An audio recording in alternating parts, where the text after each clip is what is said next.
During a commercial break in the Super Bowl, in front of an estimated 130 million people, the newest team on the grid, Cadillac, revealed their car.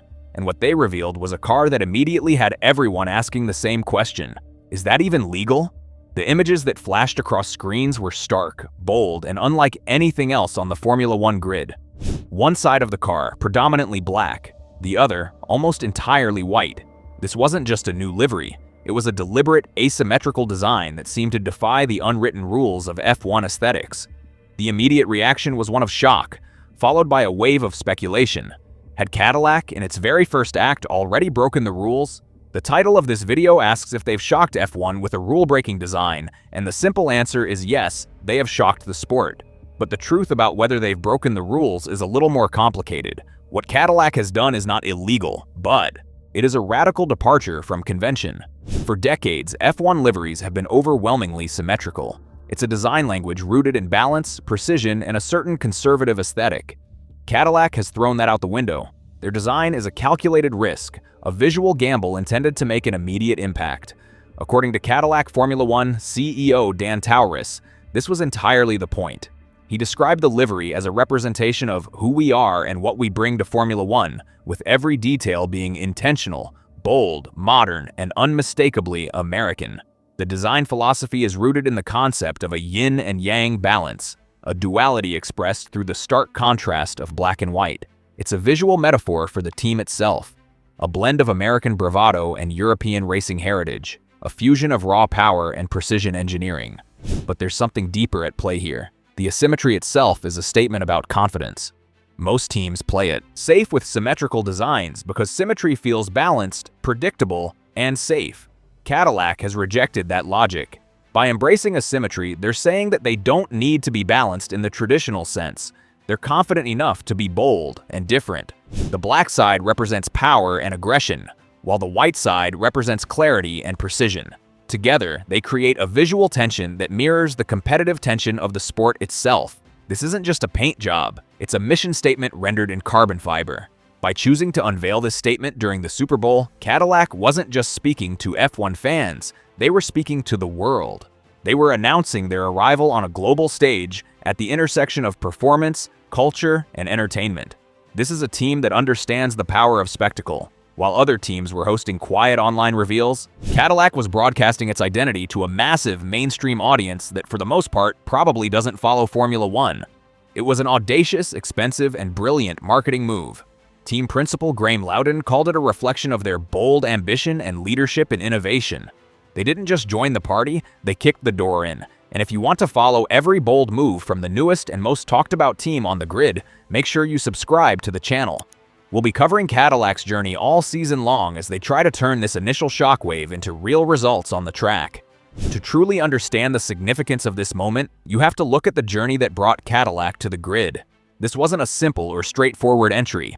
The project began as a highly publicized joint bid between Andretti Global and General Motors in early 2023.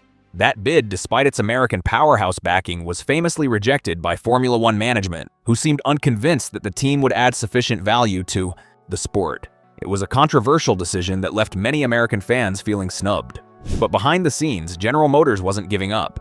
In November 2024, a deal was struck directly between F1 and GM, and the Cadillac Formula One team was officially born, with the Andretti name conspicuously absent.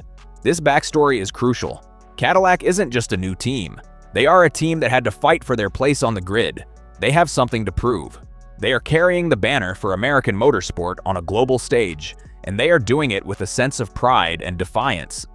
GM President Mark Rice described the car as a showcase of American innovation, spirit, and pride.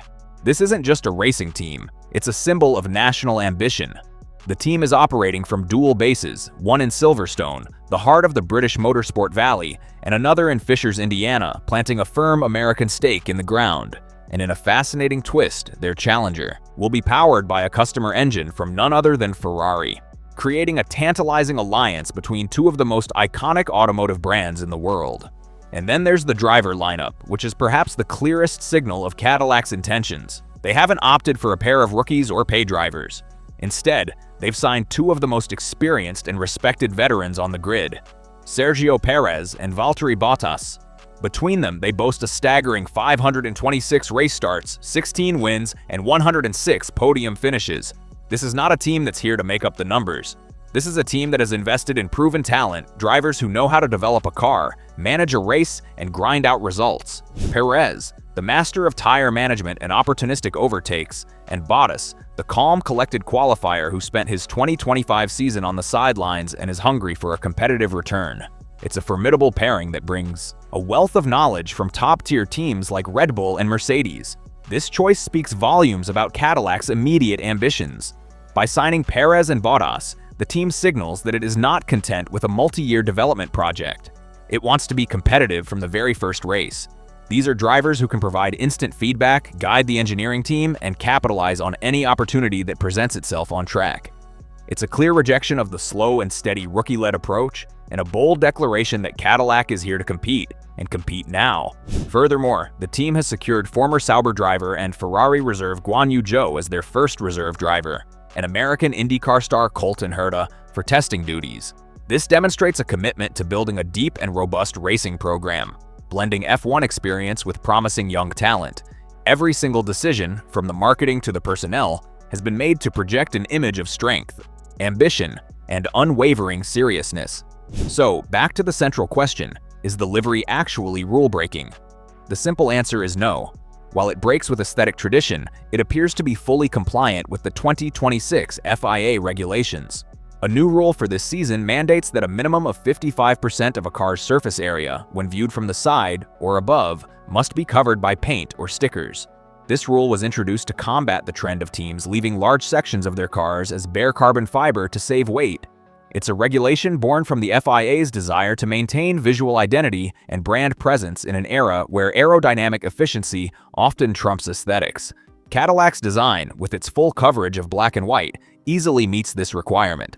In fact, their design is a masterclass in working within the regulatory framework while pushing the boundaries of what's visually possible. The shock isn't that they've found a loophole, it's that they've dared to be different in a sport that often prioritizes conformity.